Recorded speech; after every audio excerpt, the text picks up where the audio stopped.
Hi, everyone. Welcome to Novel at Home.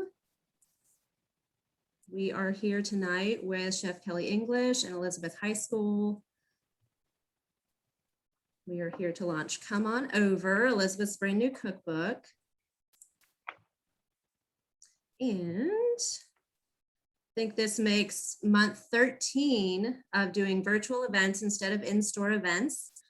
And I can't tell you how ready I am for us to be able to do this in person again. I assure you we're having conversations daily with everyone in the store, with publishers, figuring out what we're gonna do as we move forward this summer, this fall. We are brainstorming to come up with creative ways to maybe do some outdoor signings, who knows? So stay tuned to see, what we can figure out and keep everyone safe, but we really miss doing this in person, but appreciate you all tuning in from home. While everyone's trickling in, I'll go over run of show. We will start with a chat between Elizabeth and Kelly, and then you will have a very special demo from a recipe from the cookbook. And then I'll pop back on at the end to do a Q&A. So if everyone wants to take a look at your toolbar, whether that's at the bottom of your screen or wherever, you will notice there's a Q&A icon and a chat icon. And the chat icon, if you click that, it'll pop up on the side of your screen, and you can use that for shout outs, comments, anything like that. Be nice. And then if you have a question you want to submit to one of our guests, you can just enter that by clicking in the Q&A box. You'll see that pop up and you can enter it there, and I will get that asked for you at the end. So yeah, we are honored, thrilled, and beyond to have these folks with us tonight. We've got Chef Kelly English, who you probably know from the amazing restaurant Iris and Second Line. He was named Memphis Restaurant Association's Restaurateur of the Year, has been featured in tons of publications like Food and Wine, Bon Appetit, Garden and Gun, and was also in Wild Abundance cookbook a few years back, if you remember that one. He's also just an amazing Memphian, and I'll say personally, I know in the pandemic, we have looked to Chef Kelly English sometimes for like, what's everyone doing? Let's gauge what we can do to keep everyone safe. And you've really been just a great touch point for the same thing, the kind thing. So we appreciate everything you do. We're glad to have you here. Well, thank you. Then we are here tonight to celebrate the release of Come On Over, Southern Delicious for Every Day and Every Occasion by the brilliant Elizabeth Heiskell, who lives in Oxford, Mississippi, and has Elizabeth Heiskell Catering. We know her best at the bookstore for being a best-selling cookbook author. She previously had What Can I Bring and the Southern Living Party Cookbook. And she's a contributor for the Today Show and for Southern Living Magazine. And we are so grateful to have her here with us. We have plenty of copies of her cookbook at the store, and I think we will have some more signed copies maybe later this week, fingers crossed. So just give us a call or come by and grab your copy. And with that, I will hide my screen and let you guys do your thing, and I'll be back at the end for Q&A. Elizabeth, how are we doing? Hey, honey, how are you? I'm good. Hey, but real quick, I want to tell everybody if you go to Novel and you can't find a signed one, just bring it to me and I will forge her name. No big deal. No big deal. Exactly. Yeah. Mm-hmm, mm-hmm. God, Hey, it's good to see you, my friend. See you, Jesus. That's great. It's been a decade this year. It's good to see you too. It has been. And Hey. Anyway, we've made it to the other side, and now we've got something to look forward to. Look, I have spent time in Elizabeth Heiskell's house. I have cooked on her farm. I've done all kinds of things. This is the most Elizabeth Heiskell thing that's ever existed.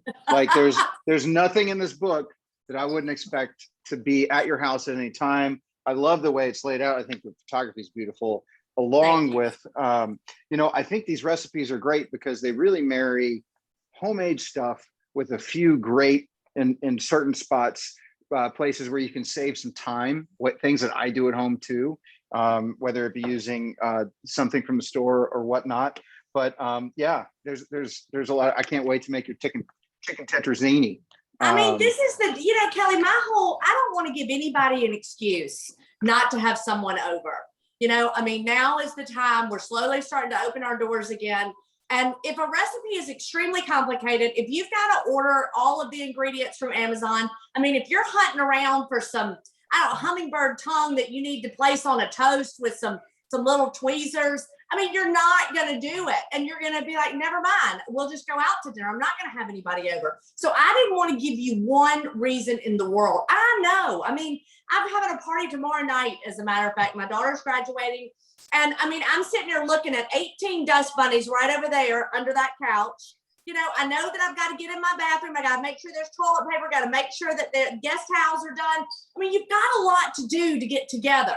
And so I'm not saying that the cooking aspect of it isn't important. It obviously is, but it doesn't have to be so complicated. By the time you finish cooking, you're just sweating, you're just exhausted, you're just like, oh my God. I mean, and what time are they coming and when are they leaving, even before your guests get there.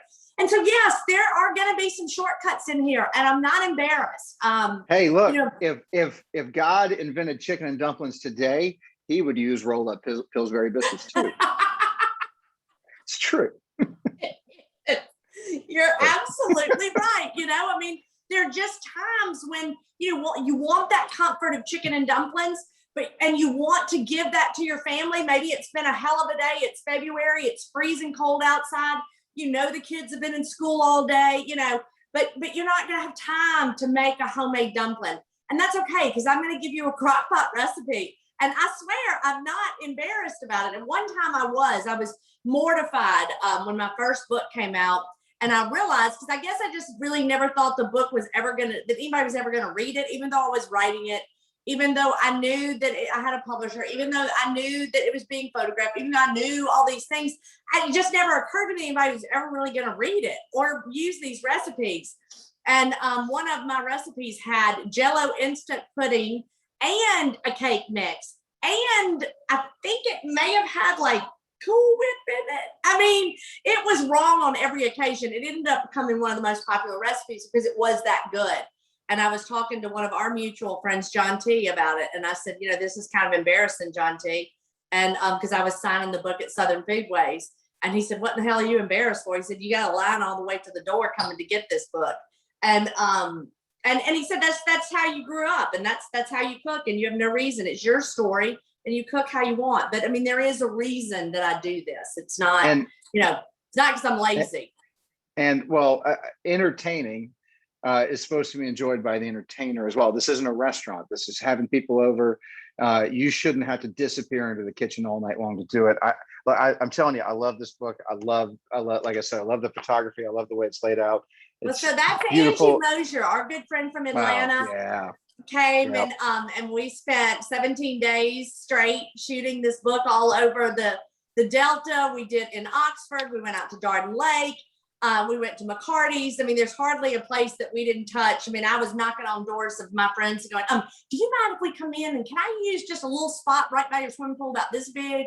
I mean, and that is one of the reasons I think that this book, I'm so excited about it, is because every recipe, we cooked, we played with, we, helped style, and it makes all the difference in the world, I think. To me, it does. Well, I'm going to tell you right now that I'm going to thieve your recipe for that trifle, that toffee trifle, or I passed it up, but I'm going to steal it.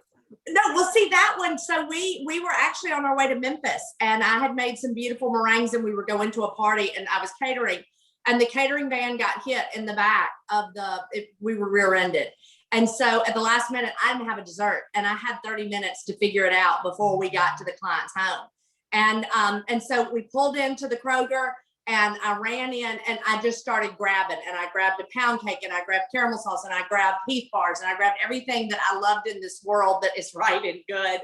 And that's what we ended up serving, and then I realized, this is a recipe that would stop somebody just from going in and, ordering some,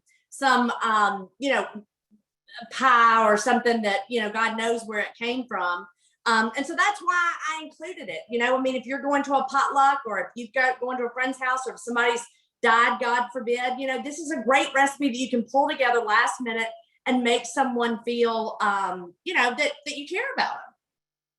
Love it. No, I'm with you. There's nothing like a creatively written menu on the fly. Nothing quite like it.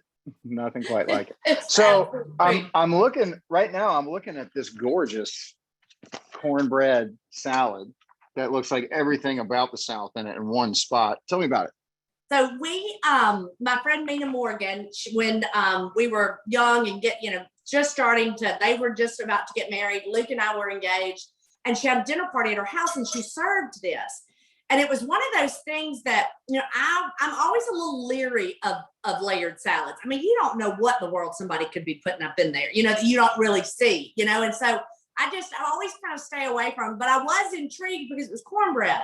And so I made Luke I was like, Luke, no, you put it on your plate. It's like, no, you just put it on your plate. And then I thought, well, I'll taste it because I don't want to put it on my plate. Then if I didn't like it, then I had this big blob of cornbread salad. And so anyway, so I took a bite of his, and I'm telling you, I was so smitten. I thought I was going to fall out. And now it's become one of my favorite summer dishes. It's fabulous with barbecue. It's great with hamburgers. Anything on a grill. If you're smoking chickens, it's just a perfect side to me. And it couldn't be any easier. So what you do is you start with, a recipe of cornbread. Of course, we're going to do 1 cast iron skillet of cornbread, and then you just kind of break it up. And it's fine if it gets a little brown on the bottom. That honestly, it almost becomes like a crouton, like almost like a cornbread crouton in there in that layer. Now on this cornbread, do you want it completely fresh, or do you want to let it sit for a couple hours or make it the day before? Doesn't matter. Absolutely. That's such a great point. So you can make it the day before, but if you're not going to let it kind of dry out a bit, at least pull it apart, let it get some air on it, maybe fluff it up a little bit, for at least 30, 45 minutes, just to dry it a bit. You don't want this to be so heavy, and you don't want it to be soggy. So that's going to be your best bet with that. That's a great point. So now we go with the lettuce. And remember, if you want to be real fancy and throw some arugula in here, iceberg's not your deal, that's more than fine. We've got some red peppers. And that is one of the things that I love about cooking. I mean, these recipes are not the boss of you. You are the boss of the recipes. And if you don't like something, you don't have to add it. Those were just some chopped red peppers. You could use green bell peppers. You could do celery if you wanted. And then, of course, we've got the cheese. I love spring peas, and I'm going to add those. I don't even think these are in the recipe, but they're just something I like. That's a great point, because seasons. I mean, if something pops up, this is a very adaptable dish here. Exactly. And now we have our bacon, of course, bacon. And then this is it right here, buddy. It's the ranch dressing. Oh yeah. And there are certain things, Kelly, you're gonna laugh at me. I mean, every time we go to the Delta, it doesn't matter what restaurant I go into, first thing I hear is, I'll have the ranch. Oh Lord, could I have ranch dressing? Do y'all have ranch? Because I really like ranch, but I want it on the side. And I've always made fun of ranch dressing. And lately, I've kind of become obsessed with it. And even though I've made fun of it all my life, now I'm addicted. Of course, this is the one place that I will not let you get away with taking a shortcut. You're going to make it with the packet, and you're going to use the buttermilk, and it's going to make all the difference in the world. So anyway, now all we're going to do is just layer this again. Here we go. What's funny to me about ranch, in fancy, and I'm guilty too, but in fancy restaurants, you go in and you might say, you have ranch? They say, no, we have a buttermilk dressing. That's ranch. That's a ranch dressing. Come on. Yeah. We know it is. And that is funny. When I was at Viking Range, when they were working on the menus for Gardenia, Fred Carl, the owner, he really wanted something that was similar to ranch, but he didn't want it to be ranch because he didn't want to call it ranch. Exactly what you're saying, a buttermilk dressing. And so Martha Face kept going to him with all of these different recipes. I mean, she worked herself almost to death trying to get this buttermilk dressing. And Fred would say, no, I mean, it's close, but no, it's just not it. No, you're getting there.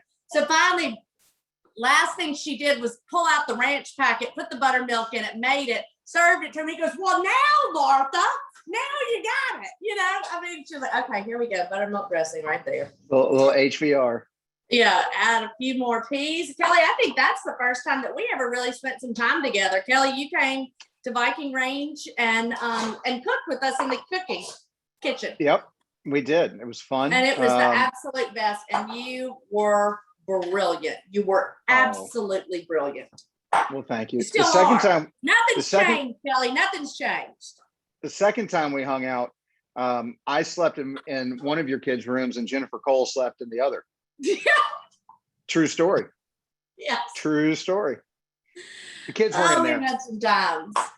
All right, and then look, we're gonna finish it with a little bit more ranch. You can really hardly have too much ranch, as far as I'm concerned these days. Yeah, the pandemic did some things to me. You know, I mean, things that I would never admit, but and my obsession with ranch is probably one of them.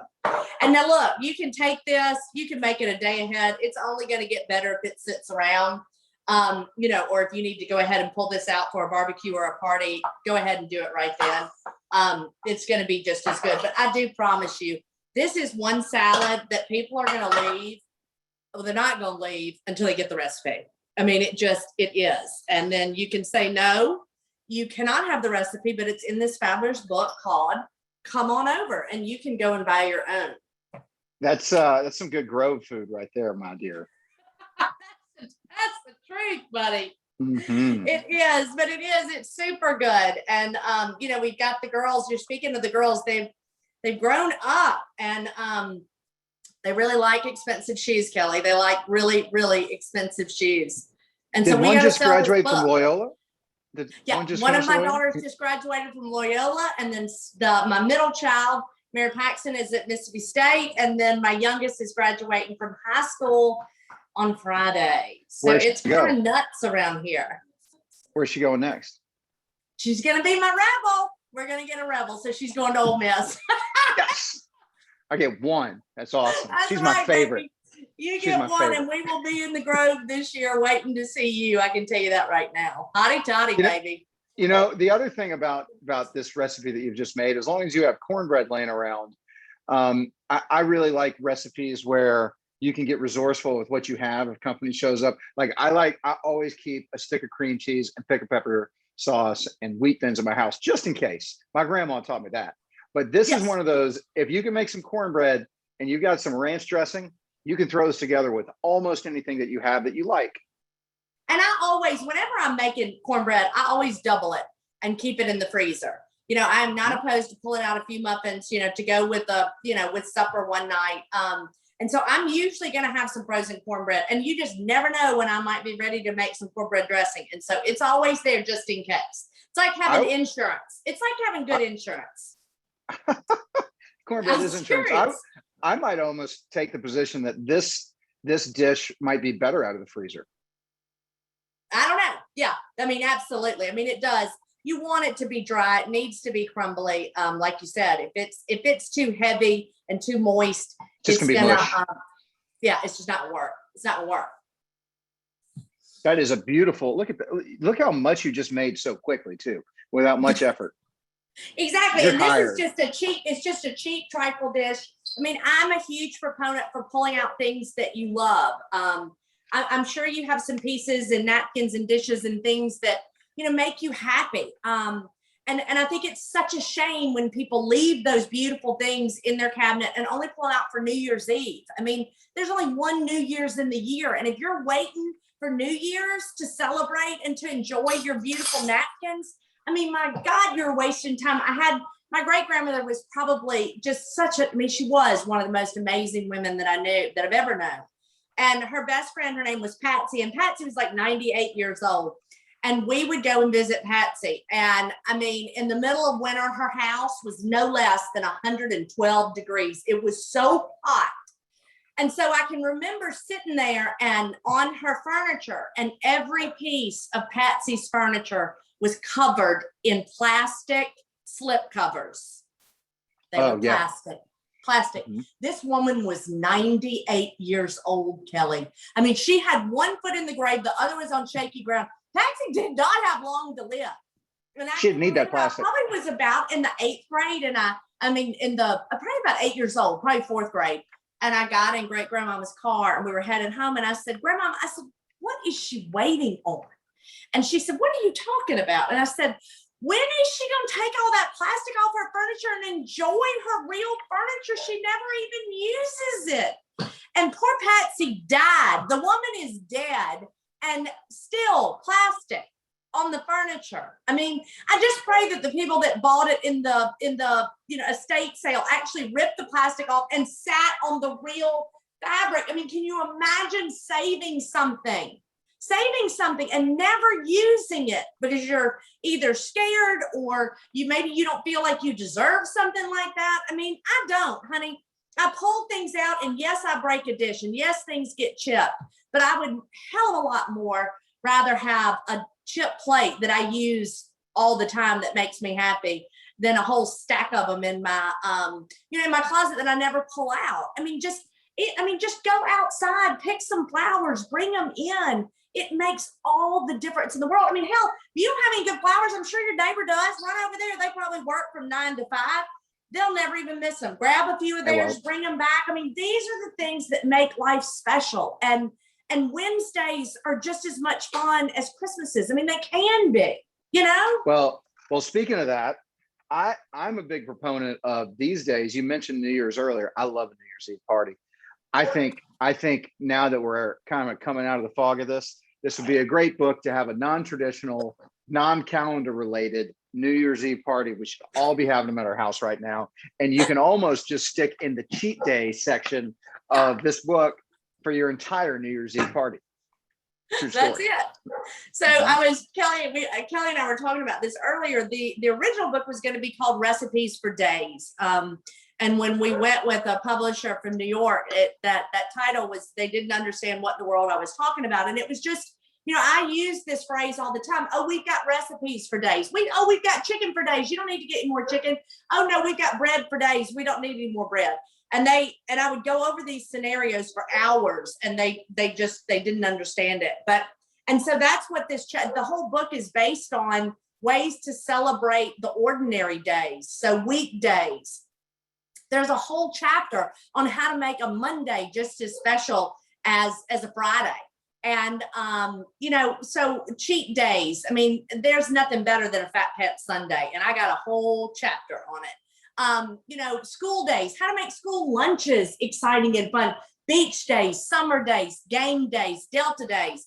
I mean, it's all about making every day special. And that is the whole premise of this entire book. And it's, I could preach about it until the cows come home. I mean, I really feel that serious about it. I mean, I really do. Your friends and your family, they appreciate it and they notice. I mean, my kids notice when I get out the nice napkins that make me happy. Maybe I'm in a better mood. I mean, I don't know. And you got to wash your clothes anyway. You may as well throw your linen napkins in there with it. It's not that big of a deal. Hey, real quick, we got 2 questions so far. Number 1 is, would you use tongs to serve the salad? I'm going to guess you're going to say a spoon.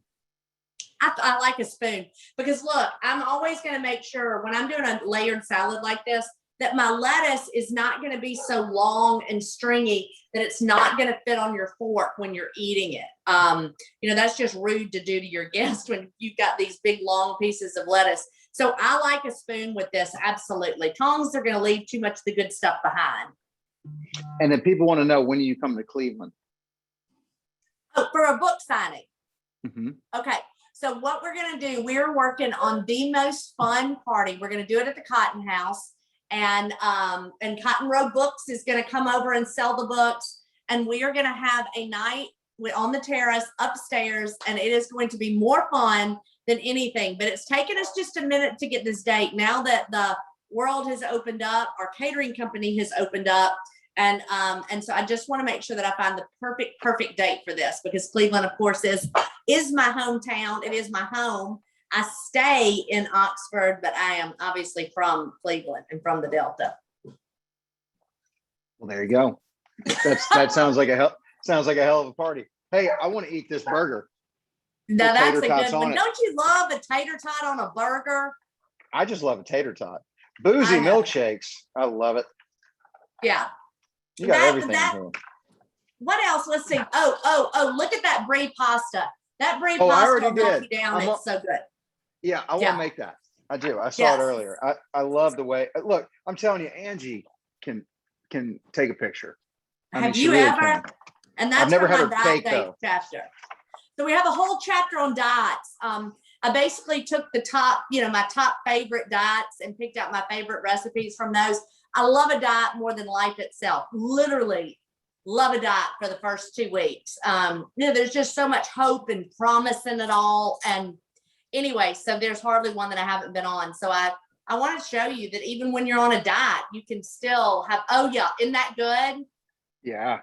That's a pretty salad. So that's a farro bowl with salmon. Yeah, pretty incredible.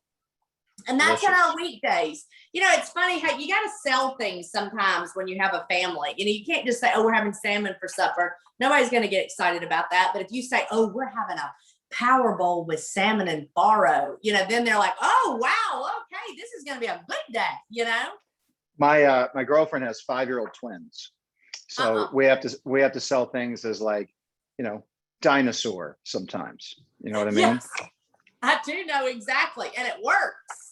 It does work. Really does work. You have to be a salesman if you have children. Love it. It's such a great book. It really is. I love the way you write. Like, I know you, so I know that this isn't like some version of you. This is you, which is, I don't think you find too often when that comes through that way. And this is I'm so proud to be your friend and happy for you to have written yet another book. Well, Kelly, I can't thank you enough for spending this time with me. I know things are kind of going nuts in the restaurant right now, and you're probably very, very busy. I know you're busy. So for you to be able to stop your world and spend a few minutes with me means the world to me. It really does. Oh, anything for you, whatever. That's just the best. So we're doing questions. Are they going to come back on from novel and ask questions, or were you just the question guy? I know. I think No. Nicole's going to do it. Me There again. we are. We have got another question asking about what other dressings would be good to use in this instead of ranch. Yeah, you could absolutely do a vinaigrette. I mean, if you did a cider vinaigrette or maybe a balsamic vinaigrette, that would be fantastic. I am not gonna lie, I love a salad with some Thousand Island dressing, but I don't think this is gonna be it. I don't know if you've ever been to the Pizza Hut buffet, but they had the best Thousand Island dressing, and now they've shut down all of the Pizza Hut buffets, and it's something that I'm still mourning because in Cleveland that was sort of the big highlight of my childhood. But anyway, so but I do think that a vinaigrette would work beautifully. I wouldn't go too sweet on this though. A cornbread comeback salad sounds pretty good too. Okay, there you go. I like that, Kelly. I like that. I really like it. It even sounds like something. It sounds good, buddy. Yeah, that's brilliant right there. That's it. Kelly That's wins. what I bring to the table. This is just what I bring to the table, Elizabeth. No big deal. I've got a question for you guys. Do you have, over the year, from any time in your life, a favorite cookbook? It could be something passed down or the first thing you ever cooked out of or something you just bought. What is your favorite cookbook? I'll give you two answers. One's kind of a cop out, but when my grandmother died, her kids put all of her recipes together, and that's the recipes that I find myself looking to when I want to change things in the restaurant, not to necessarily use them specifically, but to reference them. And then as a Louisiana boy, I think Elizabeth knows what I'm about to say. The River Road Cookbook is a must-have in a Southern library of cookbooks. Awesome. From the Junior League of Lafayette, I believe. Yeah, It is. It is. That's mine is the Plantation Cookbook, which was by the Junior League of New Orleans. And it's not as known, but when I tell you that every single recipe in this book is one of the best I've ever put in my mouth or used, I'm not kidding you. And there's a recipe for griots that would just make you want to lay down and die. It's so good. Now that is one. And then my great grandmother, and hold on, I'm gonna see if I can find this. Hold on one second. It's usually at catering kitchen. But anyway, so my great grandmother was a control freak, just not control freak, but she's very controlling, just like I am. And so she was it was the Episcopal Women's Cookbook in Leland, Mississippi. And it's a great book. And so there was one point that I wanted to really impress Luke's mother. She was coming for dinner the first time. And so I made my great grandmother's corn pudding recipe because I can remember growing up and it was so spectacular. And anyway, so I made it and it would not come together. It wouldn't do anything. I mean, it didn't puff up. It didn't do nothing. And so I called my grandmother because my great grandmother had since died. And so I said, I don't understand. Like, what happened? I did the recipe exactly like it was. What happened? And she goes, oh my gosh, Elizabeth, don't ever use one of your great grandmother's recipes out of Gourmet of the Delta. She did not want anybody else to be able to make anything as good as she made it. So she always left the recipe out. She said, I have all the original recipes. So don't ever do that. That's pretty brilliant. Very brilliant. Man, We've got another question from the audience. Do you make the cornbread for this from scratch, cornmeal mix, or both? No, look, scratch. I didn't even, no. The only cornmeal mix that I know of is Jiffy, and it's so sweet. It doesn't work for anything hardly. But yeah, and I mean, there's no reason to make a shortcut out of cornbread. I mean, it's just so few ingredients. You can whip this up in the time that it would take you to get out of your car and to walk inside to the Piggly Wiggly to grab a bottle of the Jiffy or a box of the Jiffy or whatever the other mix is. So no, I mean, I'm always going to make my cornbread from scratch. I mean, seriously, it's just self-rising flour. It's, self-rising meal. It's egg and it's buttermilk. I mean, it's some oil. I mean, it's just not a lot to it. Fair enough. So what are you guys both working on right now? What's next for y'all? Oh my God, I can't see past this cornbread salad right here. I'm so tired. I'm just making wild motions with my hands to answer that question. Exactly. We are all so exhausted. I agree. I think that's one thing that in our shared industry that I think people need to understand are that while the world is getting back open and we're all ready for it, our baseline starting point is burnout. When you go into a restaurant, everyone in there is just burnt to a crisp. We're tired. We've been pivoting for a year. And the hard part is that everybody's ready. They're like, hey, we're back. Let's have fun. And we're like, oh. Mm-hmm. So it's tough. And we need to smile, and we're going to smile. We're going to be happy. We are happy that everybody's back. But we're fragile little beings right now. And we just need people to remember that if their burger takes 5 minutes longer than they want it to, we need you to chill. That's it. Patience. Just patience. Let's be patient. Yeah. Patience, please, people. Patience. So, but it's good. It's good. We're back. Yeah. I have another question for you. What is your favorite thing to make for someone you love? It could be for a kid, for your Meemaw, for anyone, but do you have like a favorite dish or anything that you cook or bake or whatever that you just love to put in front of someone else and see them enjoy? Oh gosh, well, that's so hard for me because it just depends on the person. I like every single, I wish that it was universally, one thing that I did was universally loved by every member of my family and every friend.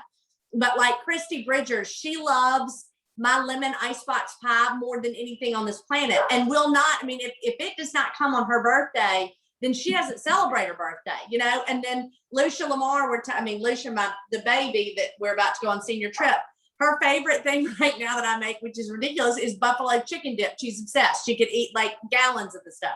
So, that's what I was in the kitchen early this morning making to make sure that we had enough for the senior trip. It's those are the things. It's whatever resonates with that person. It's amazing. Tom Tan, who's not even, he's one of my good friend's husbands. Well, I made this tomato soup and he loved it and he can't stop talking about it. So if I ever have extras, I drop it off at Tom's house. I'm sure Tom's like, okay, Elizabeth, I mentioned that I liked it once, but I don't know. And then my neighbor back here, Lloyd Hewitt, he loves my egg salad more than anything, and so it's things like that. I think it's just having that memory of, remembering how excited they got about it. And then you kind of file that away.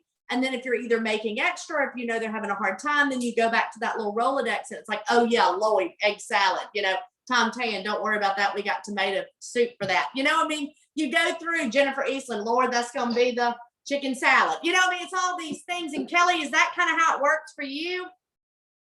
Yeah. It's all intertwined, interconnected, all of it. Yeah, that's a completely unfair question now that I think about it. I dread the question that comes always, what's your favorite book?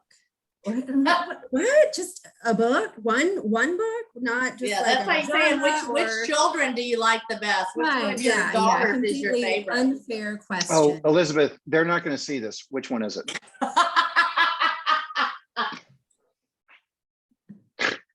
They'll never know. Okay, we've got Gina asking, she says, the recipe says mayo and sour cream, but you mentioned buttermilk for the ranch dressing. Which is it? Well, the package direction, if you go and you buy the ranch packet, that is exactly what it's going to say, is going by that. I personally like the tang of a little buttermilk, so I'm going to add buttermilk. Good call. And let's see, Martha is taking the family to the beach, ages 67 to 9 months. Suggest a few items we should consider to serve for breakfast, lunch, and cocktail hour and/or dinner. So we're looking for. Well, look, Martha, you're going to need to get the book because there's a whole chapter and it's called Beach Days. And so one thing that I am going to tell you, if you have any sense, you're going to cook a few things ahead of time. And that's what I'm doing right now. Because like I said, we're going on the senior trip.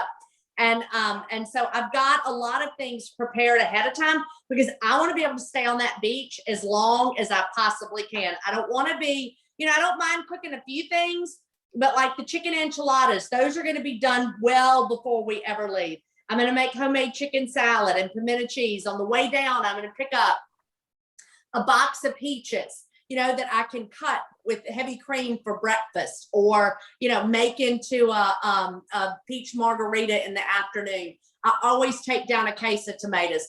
That way, if I wanted to make tomato sandwiches super quick, they're done, or a beautiful heirloom tomato salad, they're there. Those are kind of the things, the way, I'll stop and I'll get corn. It takes us twice as long to get to the beach as it does anybody else, but I'm telling you, it's worth every single stop. Can I Yes. What I would do is I would grab this book and I would grab a Stouffer's family size lasagna and I would just go. Okay. And then I'd go to Publix when I got there.